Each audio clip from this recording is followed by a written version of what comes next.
Hello guys, good morning. Magpalit day ko today's no water tester. I-test na to ang tubig karon no. Diri sa to sa amuang barangay kung safe ba siya imnon. Napalit na ko ni siya sa Lazada. Lazada ba? Lazada or kalimot ko. Murag Shopee siguro. Basta Lazada or Shopee man po. Nani siya. Barato ra ni 100 plus. Muna ginagamit sa mga mga water refilling station.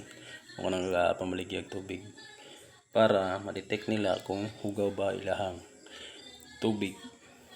Contaminated ba ana naghanbag bakterya. So explain ako gamay no.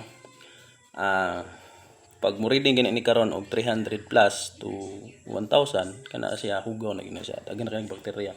Pero kung kaingon ta og kaning mga 300 pababa kanang tubig na to 100% limpyo na siya. I mean 100% mainom na siya. So ato ang test no. Na to. So 0-0 pa na siya.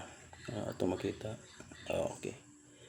Atong i-test. Nana siya tubig guys ha. Ay tubig. Tubig adra. Test na to.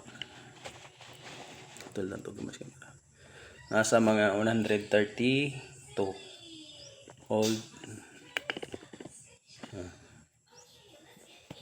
Nasa mga 132 ang ihang reading. Mukha na nga reading no. Kuning off. Katong reading no. Kuha na to siya. Very safe na to siya para sa itong mga pamilya o anak o swerte ta sa ato ang connection sa tubig dari sa Mulig, Barangay Mulig dari sa Davao. Mainom siya. O dito lang.